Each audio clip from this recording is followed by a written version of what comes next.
एक दफ़ा का जिक्र है। एक खूबसूरत से गांव में एक छोटा सा घर। उस घर में एक राजू नामी किसान अपनी बीवी के साथ रहता था। एक दिन राजू की बीवी उससे कहने लगी, अजी सुनते हो, अब के साल फसल के लिए पैसा कहाँ से लाएंगे? तो राजू अपनी बीवी से कहने लगा, मैंने सोचा है कि अब की बार पैसे सेठ से उधार ले लूं और फसल आने पर उसके पैसे वापस कर दूंगा। और अगली सुबह राजू सुबह सवेरे सेठ के घर पहुंच जाता है और सेठ से कहता है, आप मेरी ज़मीन गिरवी रख लें और उसके बदले मुझे 5,000 रुपये उधारे दे दें। जब मेरी फसल अच्छी होगी तो मैं आपका उधार वापस करके अपनी ज़मीन वापस ले लूँगा। तो सेठ कहता है, ठीक है, मैं तुम्हें पैसे दे देता हूँ, लेकिन जब तुम्हारी फसल अच्छी होगी तो उसमें से आधा हिस्सा मेरा होगा। तो राजू कहने लगता है, सेठ जी, अगर मेरी फसल से मुझे 20,000 मिले तो मैं उसका आध 10,000 आपको कैसे दे सकता हूँ, जबकि मेरा कर्जा तो सिर्फ 5,000 है। तो सेठ कहता है, ठीक है, अपना कर्जा लो और यहाँ से जाओ। जब फसल आएगी तब की तब देखी जाएगी। राजू पैसे लेकर वापस लौटता है। जब वो अपने घर के पास पहुँचता है तो उसे उसका बचपन का दोस्त जुगनू मिलता है, जो कहता है, ओ राजू भैया, अब के साल क्या तुम्हें फसल काश्त नहीं करनी? तो राजू कहता है, क्यों नहीं भाई, करनी है ना, इसलिए तो सेठ से पैसे उधार लाया हूँ। जिस पर जुगनू कहता है, ये तुमने क्या किया? सेठ तो बहुत धोखेबाज आदमी है, वो धोखे से तुम्हारी सारी ज़मीन हड़प जाएगा। राजू सोच में पड़ जाता है और वो जुगनू की बात से बहुत परेशान हो जाता है। फिर वो जब अपने घर जाता है तो अपनी बीवी को सारी बात बताता है जो उसे जुगनू ने कही थी। तो उसकी बीवी उससे कहती है, जुगनू भी तो किसान है, वो आपकी कामयाबी से हसद करता है, इसलिए तो वो आपको सेठ के खिलाफ भड़का रहा है। जुगनू उसकी बात गौर से सुनता है। फिर उसकी बीवी उससे कहती है, तुम अपनी फसल पर मेहनत करो, जब तुम्हारी फसल अच्छी हो जाएगी तो हम सेठ का तमाम कर्जा सूद समेत वापस कर देंगे।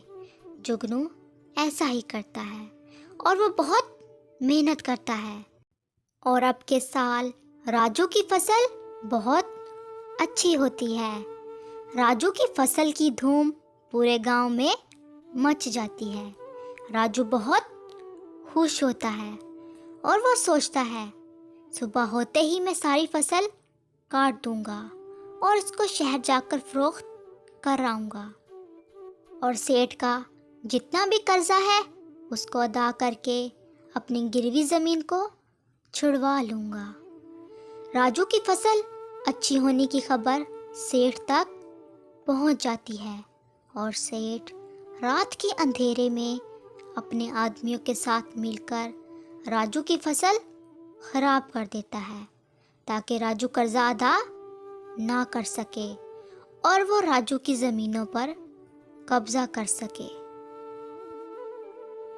अगली सुबह जब राजू अपनी ज़मीनों पर जाता है तो उसके तमाम खेत खाली होते हैं। उसकी तमाम फसल खराब हो चुकी होती है। राजू ये देखकर रोने लगता है। इतने में उसका दोस्त जुगनू भी वहाँ आ जाता है, जो राजू से कहता है, मुझे तो ये सब सेठ का काम लगता है, ये सब सेठ ने ही किया है ताकि तुम उसका कर्जा अदा ना कर सको और वो तुम्हारी ज़मीनों पर कब्जा कर सके। इतने में वहाँ सेठ भी आ जाता है, जो राजू से कहता है, बहुत दुख हुआ तुम्हारी फसल सारी खराब हो गई है। जिस पर जुगनू उससे कहता है, सेठ ये तुम्हारा ही काम है, क्योंकि तुम चाहते थे कि तुम राजू की ज़मीनों पर कब्जा कर लो। जिस पर सेठ कहता है, कब्जा तो मैं अब भी करूँगा, तुम्हारे पास 2 दिन का टाइम है। अगर तुमने कर्जा अदा ना किया तो मैं तुम्हारी सारी ज़मीनों पर कब्जा कर लूँगा।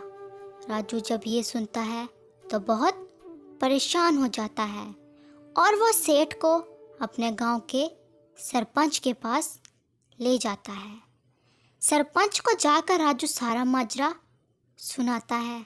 सरपंच सेठ से कहता है, तुम्हारी पहले भी मुझे बहुत सी शिकायत मिली थी, लेकिन कोई सबूत ना होने की वजह से हर बार तुम बच जाते हो, लेकिन अब की बार तुम नहीं बचोगे। अब की बार तुम्हारा फैसला किस्मत पर होगा।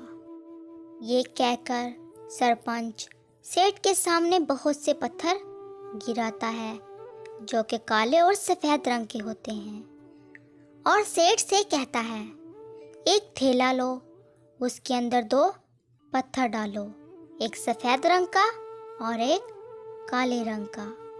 जुगनू जो पत्थर पहले उठाएगा, अगर वो सफ़ेद रंग का हुआ तो राजू सही कह रहा है, अगर काले रंग का हुआ तो तुम सच्चे होगे। सेठ ये सुनकर आगे बढ़ता है और वो धोखे से 2 काले रंग के पत्थर थैले में डाल लेता है, जो जुगनू देख लेता है।